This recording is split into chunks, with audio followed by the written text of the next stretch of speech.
The emergency sirens screamed across Station Omega-7, their shrill wails cutting through the artificial atmosphere like a knife through silence. Ambassador Ra's three hearts nearly stopped beating when she saw the security alert flashing on her neural implant. Code Crimson, maximum threat level. The words that followed made her blood freeze. Specimen 47X has breached containment. All personnel evacuate immediately. Specimen 47X the human. Ra's 6 legs carried her swiftly through the curved corridors of the station, her crystalline shell clicking against the metal flooring. Around her, aliens of dozens of species fled in panic. The massive security guards, each one capable of crushing a vehicle with their bare hands, pushed past smaller beings in their desperate rush to reach the escape pods. Diplomats, their translucent wings beating frantically, created small whirlwinds in their haste. Even the usually calm, floating serenely in their environmental suits, moved with unusual urgency. The Galactic Zoo had been humanity's prison for 3 years now. After the first contact wars ended in humanity's defeat, the Galactic Council had decided that humans were too dangerous to roam free among civilized species. But they were also too fascinating to simply eliminate. So they created the most secure facility in known space, a massive station orbiting a dead world, designed specifically to contain the most dangerous predator the galaxy had ever encountered. The human specimen they captured was named, a former soldier from Earth's final battle. For 3 years, he had lived in a carefully constructed habitat designed to mimic his home world. The cell was large, nearly a kilometer square, filled with Earth vegetation, a small lake, and even artificial weather patterns. To most observers, it seemed like paradise, but knew the truth. He was an animal in a cage, displayed for the entertainment and education of alien tourists who came to gawk at the legendary human predator. Now somehow he had escaped. Ra reached the command center, her breathing apparatus working overtime to process the station's atmosphere. The room buzzed with frantic activity. Dozens of technicians from various species worked at their stations, their voices creating a cacophony of alien languages. The main display showed a 3-dimensional map of the station, with red warning lights flashing in multiple sections. "Report," Ra commanded, her voice translator converting her crystalline chimes into standard galactic. The station's security chief turned to face her.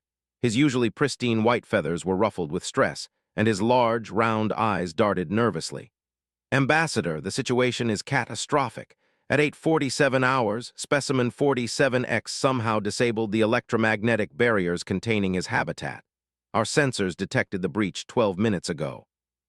"How is that possible?" Ra's voice rose in pitch, creating a sound like breaking glass. "Those barriers were designed to contain a battle cruiser." "We don't know, Ambassador. The human appears to have used some kind of improvised electromagnetic pulse device. Our technical team is analyzing the footage now." The main screen shifted to show security camera recordings from his habitat. Ra watched in fascination and horror as the human moved with purposeful efficiency. Had somehow constructed a crude but effective EMP device using components from his habitat's life support systems, entertainment console, and what appeared to be metallic elements extracted from the artificial rocks and trees in his enclosure. The recording showed placing the device against the barrier's control node. There was a brief flash of light, and then the shimmering energy field that had contained him for 3 years simply vanished. The human stood for a moment, looking at the now open entrance to his prison, then calmly walked through it. "Where is he now?" Ra asked. His feathers drooped. "Unknown. He disabled the security cameras in Section 7 Alpha approximately 8 minutes ago. Our tracking systems show he's moving deeper into the station's maintenance levels." "What's in that section?" "Environmental controls, power distribution, and," paused, his voice becoming barely audible, "the armory." The room fell silent except for the continuing wail of the sirens. Every being present understood the implications. A human loose in a space station was dangerous enough. A human with access to weapons was a nightmare beyond comprehension. "Sir," one of the technicians called out, his massive frame hunched over a monitoring station. "We're receiving a communication request from Specimen 47X. "Put it through," Ra ordered. The main screen flickered, and suddenly his face appeared. He looked exactly as he had 3 years ago, medium height by human standards, with dark hair and eyes that seemed to take in everything around him. He appeared calm, almost relaxed, as if he were having a casual conversation rather than orchestrating the greatest security breach in galactic zoo history. "Good morning," said in perfect standard galactic, his voice carrying a strange accent that the universal translators rendered as slightly musical. "I hope I haven't caused too much inconvenience." "Human," Ra stepped forward, her shell plates shifting to display patterns of authority. "You will surrender immediately and return to your containment area. Any resistance will be met with lethal force." Smiled, an expression that made several aliens in the command center step backward involuntarily. Human facial expressions were notoriously difficult to read, and their smiles could mean anything from amusement to the promise of violence. "I appreciate the offer, Ambassador, but I'm afraid I must decline. You see, I've grown rather tired of being a zoo animal. 3 years is a long time to spend in a cage, no matter how nicely decorated." "Your comfort is irrelevant," Ra replied, though she kept her distance from the screen. "You are a specimen of the most dangerous predator species known to exist. Your containment is necessary for the safety of all civilized beings." "Dangerous?" tilted his head slightly, another unsettling human gesture. "I've been nothing but peaceful for 3 years. I've cooperated with your tests, answered your questions, even performed tricks for your tourists. How exactly have I been dangerous?" "Your species destroyed 3 battle fleets during first contact," interjected. "Your people fought with such savagery that the Galactic Council declared you too dangerous for standard diplomatic relations." "My people fought for their freedom," corrected. "Just as I am now. The difference is I'm only one person. Surely your mighty galactic civilization can handle one escaped human." The question hung in the air like a challenge. Ra felt the eyes of every being in the command center upon her. The Galactic Zoo was a symbol of the Council's power and sophistication. If they couldn't recapture one human prisoner, what would that say about their competence? "Very well," she said finally. "Security teams Alpha through Epsilon deploy immediately. Use whatever force is necessary to recapture the specimen." "I wouldn't recommend that," said his smile growing wider. "But I understand you have a job to do. Before you send your people to die, though, I have a proposal." "You are in no position to make proposals, human." "Actually, I think I am. You see, while we've been talking, I've been quite busy. Take a look at your environmental systems display." Ra's attention snapped to one of the side screens. Her 3 hearts began beating in frantic, uncoordinated rhythms as she saw the readings. The station's atmospheric processors were operating at 150% normal capacity. The power grid showed massive fluctuations. Most alarming of all, the artificial gravity generators were cycling through dangerous instability patterns. "What have you done?" she whispered. "I've introduced a few variables into your station's operating systems," replied casually. "Nothing immediately dangerous, but the situation is rapidly becoming unstable. Your engineers probably have about 40 minutes to fix the problems before the cascade failures begin. Of course, they can't fix anything while the station is on lockdown and all your technical personnel are fleeing in escape pods." "You're bluffing," said, but his voice lacked conviction. "Am I? Tell me, Chief, what happens when a space station's artificial gravity fails while it's orbiting a planet? What about when the atmospheric processors overload? I spent 3 years observing this station's operations through my Habitat's entertainment system. Did you really think I was just watching alien soap operas?" The horrible truth was settling over the command center like a toxic cloud. The human hadn't just escaped. He had been planning this for years. Every system diagnostic he had observed, every maintenance routine he had witnessed, every technical explanation provided during his educational entertainment had been weapons in his eventual escape attempt. "What do you want?" Ra asked. "It's quite simple, really. I want what every caged animal wants: freedom. Specifically, I want safe passage to the docking bay, a functional spacecraft, and a guarantee that no pursuit will be attempted." "Absolutely not. You cannot be allowed to roam free in civilized space." "Then you have a choice to make, Ambassador. You can give me what I want, or you can explain to the Galactic Council why you allowed a space station housing the most valuable specimens in the galaxy to be destroyed rather than negotiate with one escaped human." Ra looked around the command center. The security chief was studying tactical displays, trying to find some way to regain control. The technical staff were frantically working to stabilize the station's systems. The observers floated silently, their emotions unreadable behind their environmental suits. Everyone was waiting for her decision. "You have created an impossible situation," she said finally. "Even if we wanted to negotiate, the Council would never approve releasing you. You are too dangerous." His expression grew serious. "Ambassador, with respect, you're missing the point. I'm not asking for permission. I'm telling you what's going to happen. The only choice you have is whether it happens with or without the destruction of this station and the deaths of everyone aboard." "Security teams," called out suddenly. "I have him on sensors. Section 7 Alpha, level 15. All units converge on that position." "Chief, no," Ra shouted, but it was too late. The screen showing flickered and went dark. For several long minutes, the command center filled with radio chatter as security teams moved through the station's corridors. The guards were the largest and strongest beings in known space, heavily armed and armored. The scouts could fly and maneuver in zero gravity. The robotic sentries were immune to psychological warfare and programmed with every known combat technique. Surely they could capture one human. The first scream came over the radio 18 minutes later. It was a voice, speaking in his native language, but the universal translator rendered his words clearly. "He's not here, it's a trap." The whole level. "Static." "Team Alpha, report," called into his communicator. No response. "Team Beta, status report." Silence. One by one, the security teams went quiet. No explosions, no sounds of battle, just nothing. The tracking displays showed the team's positions for several minutes after they stopped responding. Then those signals began disappearing as well. "How," Ra whispered, "how is one human defeating trained security forces?" Her answer came in the form of another communication request. His face reappeared on the main screen. He looked exactly the same as before, calm, relaxed, completely unthreatened. But now there was something different in his eyes, something that made Ra's species instinctively recognize an apex predator. "Ambassador," said politely, "I believe we need to renegotiate our previous arrangement." "What did you do to our security teams?" "I neutralized them. Non-lethally, I should add. I'm not a monster, despite what your propaganda says about my species. Your people are alive, though they might have some rather unpleasant headaches when they wake up." "That's impossible. Our teams were heavily armed and armored. You had no weapons." Held up what appeared to be a simple metal rod, about as long as his arm. At first glance, it looked like a piece of debris or perhaps a maintenance tool. Then Ra realized what she was seeing. "Is that a stick?"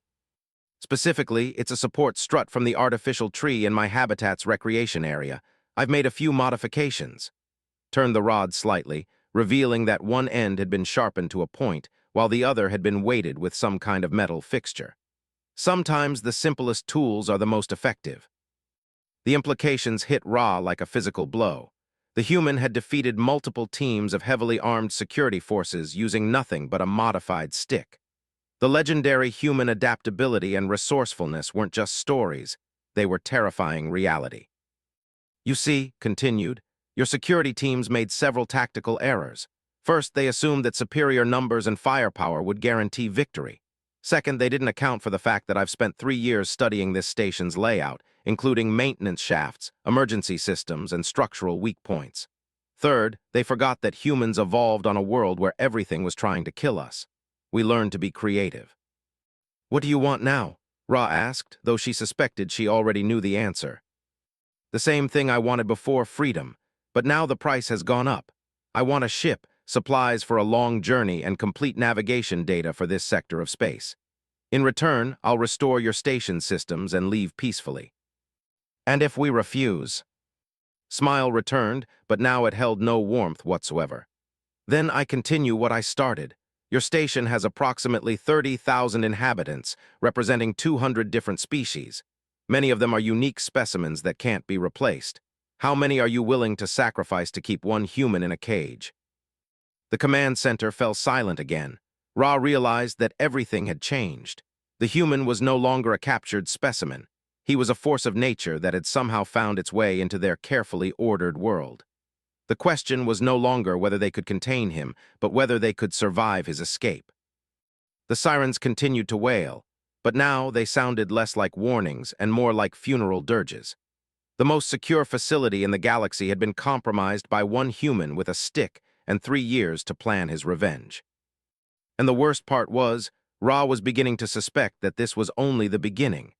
3 hours had passed since ultimatum, and Station Omega-7 was dying. The first cascade failure had begun in the atmospheric processing center. Without warning, the oxygen levels in Section 12 dropped to dangerous levels, forcing the evacuation of the entire aquatic habitat's wing. The 847 specimens from water worlds were hastily transferred to emergency containment pools, but several of the more delicate species were already showing signs of distress. Ambassador Ra stood in the emergency command bunker, watching the station's vital signs deteriorate on the massive display screens. Each flashing red indicator represented another system pushed beyond its safe operational limits. The human hadn't lied. He truly had turned their most advanced space station into a ticking time bomb. "Environmental report," she ordered. Doctor, the station's chief life support specialist, consulted his tablet with trembling hands. The elderly's normally pristine white fur was matted with stress sweat, and his large eyes darted nervously between displays. "Ambassador, we're facing multiple critical failures. Atmospheric composition is fluctuating wildly. Artificial gravity is cycling between 0.3 and 1.8 standard units every 7 minutes. The hydroponics bays are flooding due to pressure irregularities. How long until complete system collapse? At current rate of deterioration, 18 minutes, possibly less." Ra's shell plates shifted to deep red, the color of extreme agitation in her species. Around the command bunker, representatives from dozens of alien species worked frantically to coordinate the evacuation. The massive engineers had volunteered to attempt manual repairs despite the dangerous conditions. Several Etherian technicians were using their natural electromagnetic abilities to stabilize power conduits. Even the usually neutral cosmic observers had emerged from their meditation chambers to assist with data analysis. But nothing was working. Every time they fixed one problem, 2 more appeared elsewhere. The human sabotage was like a virus, spreading through the station's interconnected systems and adapting to their countermeasures. "Ambassador," called out Commander, a hulking who served as the station's military liaison. Despite his species' legendary physical prowess, he looked exhausted and defeated. "We've attempted to breach the areas where the human was last detected. Every access point has been sealed or booby-trapped. Our cutting tools can't penetrate the barriers he's constructed." "What kind of barriers?" Ra asked. "He's using the station's own materials against us. Melted support struts fused into blast doors. Pressurized water lines turned into defensive systems.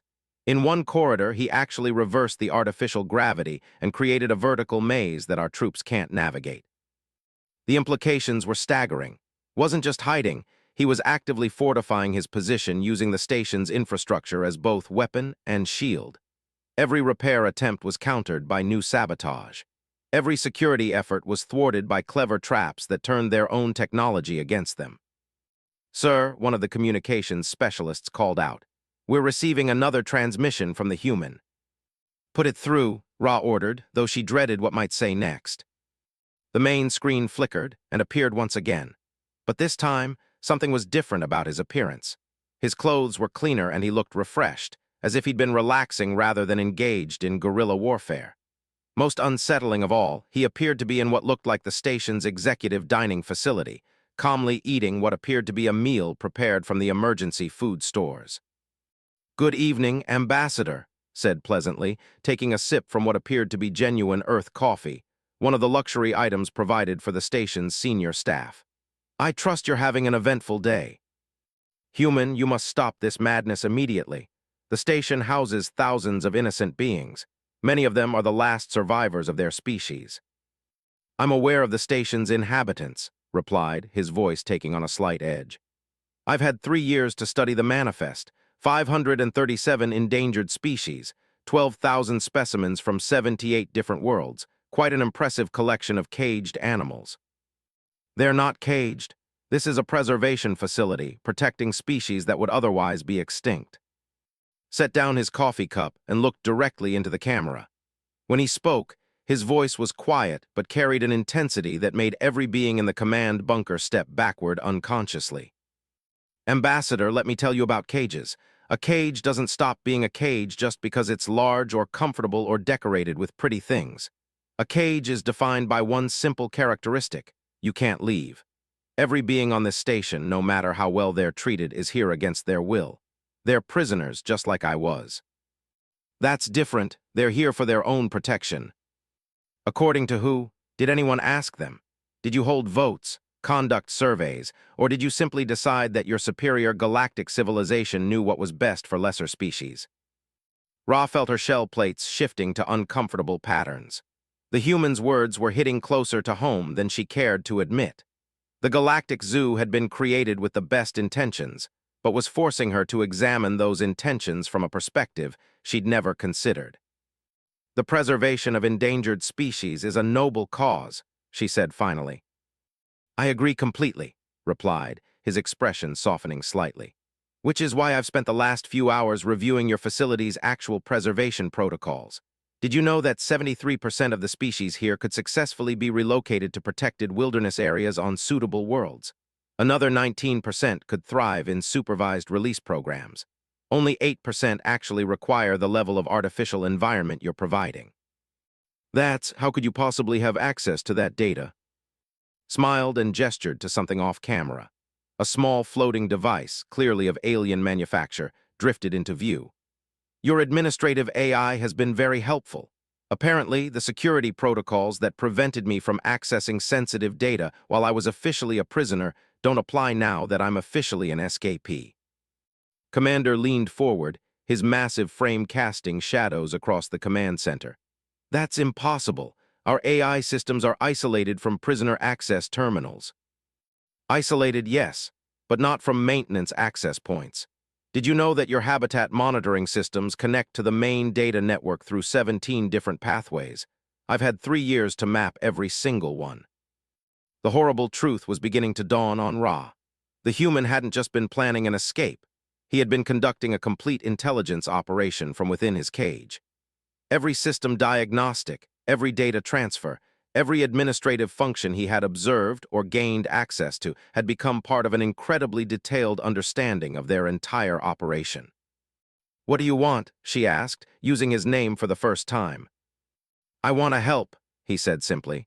I want to help you do what you claim this station was built to do, actually preserve and protect endangered species. But I want to do it properly, with dignity and respect for the beings involved. Explain. Stood and walked to what appeared to be a wall display showing the station's layout.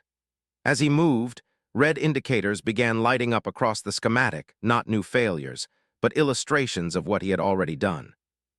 I've been conducting a comprehensive review of your operations. The good news is that most of your species are healthy and could be successfully relocated within 6 months. The bad news is that your current system is fundamentally flawed. In what way? Doctor asked, his scientific curiosity overriding his fear. You're treating symptoms, not causes. You collect endangered species and put them in artificial habitats, but you're not addressing why they became endangered in the first place. Habitat destruction, resource depletion, aggressive expansion by dominant species sound familiar. Ra realized he was describing the same forces that had led to humanity's defeat and imprisonment. The galaxy's major civilizations had expanded their territories and influence without regard for the smaller, weaker species they displaced. The Galactic Zoo was their attempt to preserve what they had destroyed, but it was like putting bandages on wounds they refused to stop making. You're proposing that we change fundamental aspects of galactic civilization, she said. I'm proposing that you live up to your own ideals. You claim to be enlightened, compassionate beings dedicated to the preservation of life and diversity. So prove it. Instead of caging endangered species, create protected spaces where they can live freely. Instead of displaying them for entertainment, work to restore their natural habitats. Instead of treating them like curiosities, treat them like the sapient beings they are. And what about humans? Commander interjected. Your species is considered too dangerous for such accommodation. His expression grew serious. My species fought a war against overwhelming odds because we refused to accept subjugation. We lost that war, but our defeat doesn't make our resistance wrong. Every species has the right to determine its own destiny, even if that destiny leads to conflict with more powerful neighbors. Human resistance resulted in the destruction of 3 battle fleets and countless civilian casualties, Ra pointed out. Galactic expansion resulted in the extinction of 47 sapient species and the displacement of thousands more, countered. Which of us is really more dangerous? The question hung in the air like an accusation. Around the command center, alien faces displayed the universal expressions of uncomfortable realization. Many of their species had been complicit in the expansion that was describing. They had benefited from resources extracted from conquered worlds, from technologies developed by enslaved populations, from the systematic elimination of competing civilizations. Even if we accepted your proposals, Ra said carefully, the Galactic Council would never approve such drastic changes to established policy.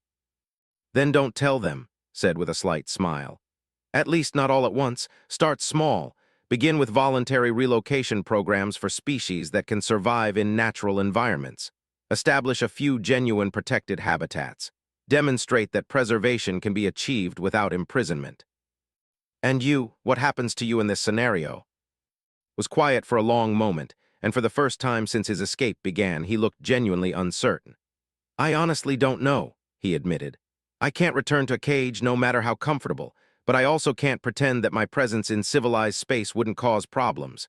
Perhaps exile would be the best solution, a ship, supplies, and permission to explore the galaxy's unexplored regions. The Council would view that as rewarding criminal behavior. The Council views resistance to oppression as criminal behavior. That doesn't make it wrong. Alarms began sounding throughout the command center, different tones from the ones that had been wailing for hours. Doctor looked up from his displays with confusion rather than panic. Ambassador, something strange is happening. The system failures are stabilizing. Explain. The cascade effects are slowing down. In some sections, systems are actually beginning to repair themselves. It's as if someone is manually correcting the problems.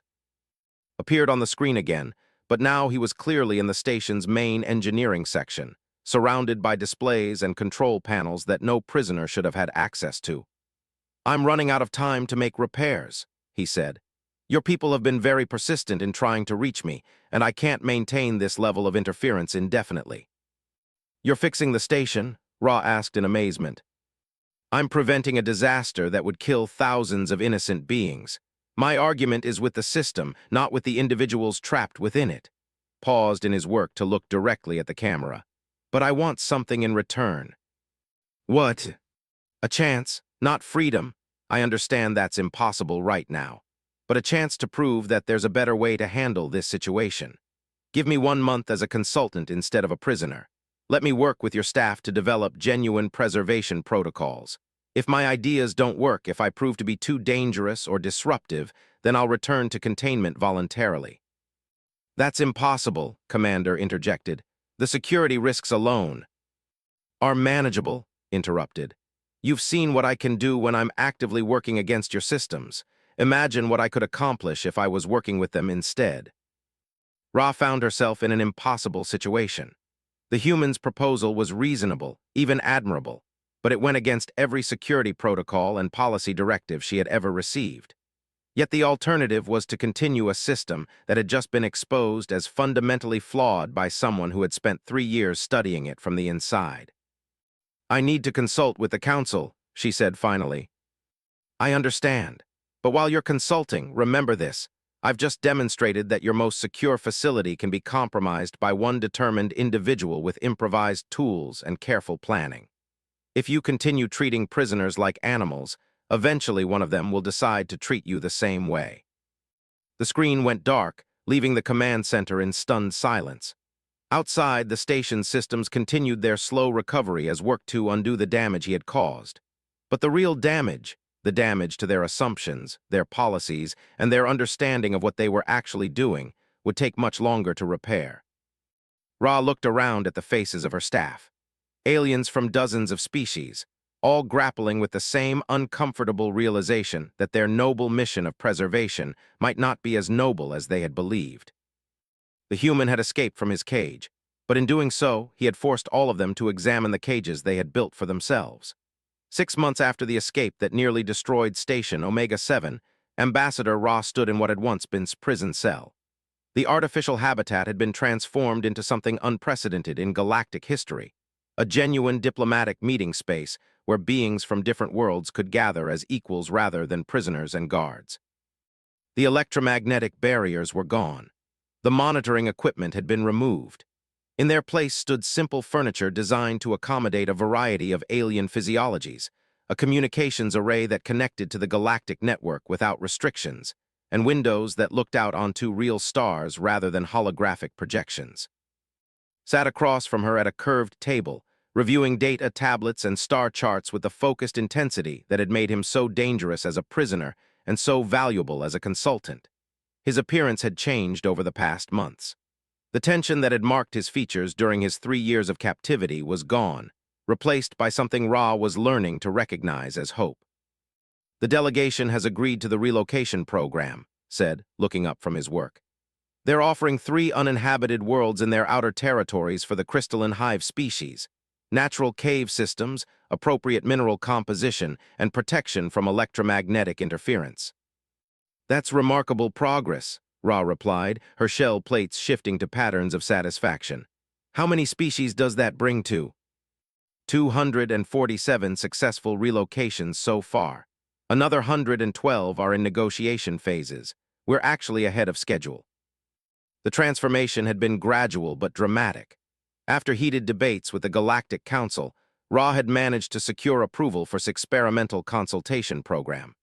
The human would be allowed to work with the station's staff to develop new preservation protocols, but under strict supervision and with the understanding that he could be returned to containment at any time. What no one had expected was how quickly his ideas would prove successful.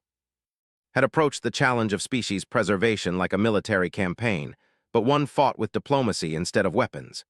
He studied each species' natural habitat requirements, cultural needs, and social structures. Then he identified worlds or regions that could support them, negotiated with local governments for protection agreements, and developed transition plans that respected both the relocated species and their new neighbors. The results spoke for themselves. Instead of keeping endangered beings in artificial habitats, they were establishing genuine protected territories where species could live naturally while still receiving support and protection.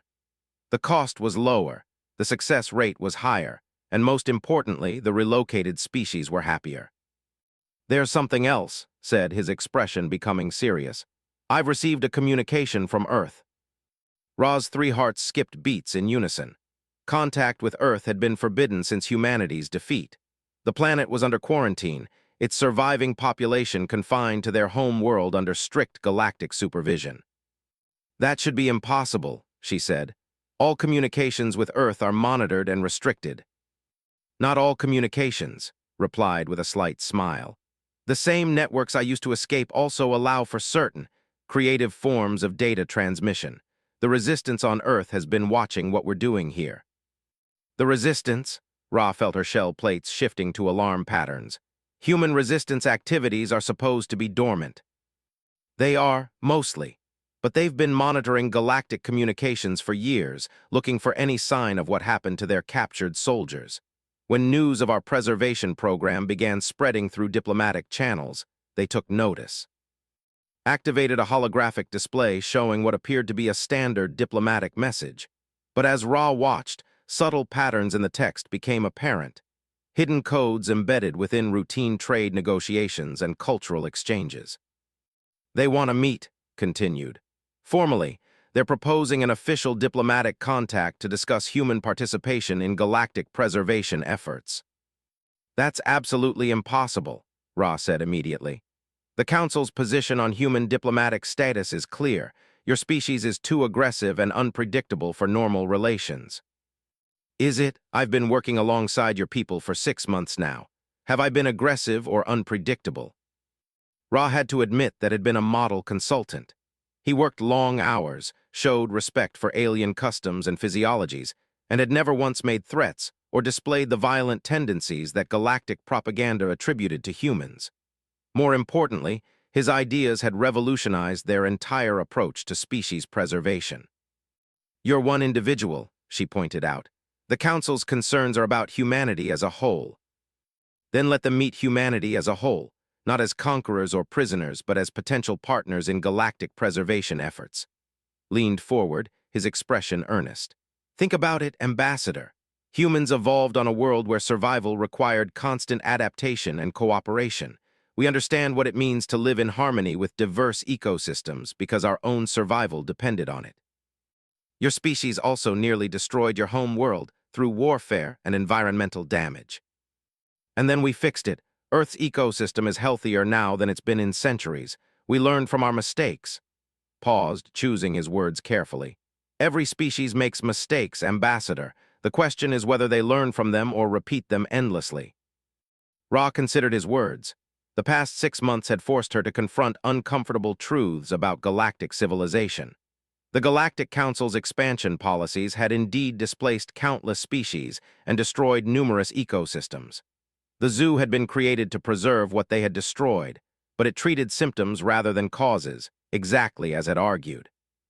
Even if I were inclined to support such a proposal, she said finally, the Council would never approve direct diplomatic contact with Earth. What if it wasn't direct contact? Asked. What if it was an expansion of the current consultation program, a few selected human volunteers working on specific preservation projects with full monitoring and supervision? You're proposing to bring more humans to the station. I'm proposing to demonstrate that humans can be valuable partners rather than dangerous prisoners. Start small, maybe 5 individuals, specialists in different areas of environmental science and species preservation. If the program works, it could be expanded. If it doesn't, the volunteers return to Earth and the experiment ends. Ra found herself actually considering the proposal. The current preservation program had been so successful that other stations throughout the galaxy were requesting assistance in implementing similar protocols. They needed more consultants, and finding beings with combination of scientific knowledge, diplomatic skills, and innovative thinking had proven nearly impossible. The security arrangements would be extraordinary, she said. I understand. Full monitoring, restricted movement, clearly defined objectives and timelines. Think of it as an extended field test rather than a diplomatic initiative. Before Ra could respond, her communicator chimed with an urgent message. She checked the display and felt her shell plates shifting to confusion patterns. What is it? Asked. We're receiving a priority communication from the Systems Council. They're requesting immediate assistance with a preservation emergency. The main display activated, showing the image of a distressed official whose normally pristine fur was matted with stress indicators. Ambassador Ra, I am Minister of the Environmental Authority. We need your help desperately. What's the nature of the emergency, Minister? The singing forests of Prime are dying. Our scientists estimate complete ecosystem collapse within 30 days. We've tried everything, atmospheric modification, soil restoration, genetic therapy, nothing works. The trees continue to weaken, and when they die, 17 species of dependent organisms will become extinct. Ra felt her heart's racing.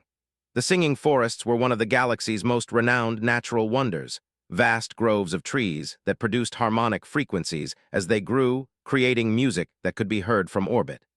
More importantly, they were the sole habitat for multiple sapient plant species that communicated through sonic vibrations. What assistance do you require? She asked. We need your human consultant, the minister said bluntly. We've heard about his work with ecosystem restoration and species relocation. Our scientists are requesting permission to work with him directly. Ra looked at who was studying the environmental data streaming across his tablet with intense concentration. The soil chemistry is wrong, he said after a moment. The harmonics patterns show stress indicators consistent with mineral depletion, but not from natural causes. Explain, Minister requested. Someone has been mining rare earth elements from the forest floor. The extraction process has disrupted the symbiotic relationship between the trees and the underground fungal networks that provide essential nutrients. Looked up from his data. The good news is that it's reversible. The bad news is that it requires replanting the entire symbiotic ecosystem from the ground up. That would take decades, the minister protested. The species that depend on these forests don't have decades. Not if you do it right, said with growing excitement. Minister, do you have access to preserved soil samples from before the mining began, seed banks, fungal cultures. Yes, our bioarchives contain samples dating back 300 years. Then we can rebuild the entire ecosystem in compressed time. It's a technique called cascade restoration. You reintroduce species in carefully timed waves that accelerate natural succession patterns. Done correctly, you could have a functioning ecosystem within 2 years instead of 20. Ra watched the exchange with fascination. Wasn't just offering to help, he was displaying exactly the kind of innovative thinking that had made him such a valuable consultant.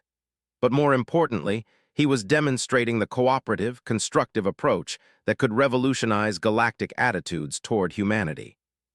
"Minister," she said carefully, "I believe we can provide the assistance you need.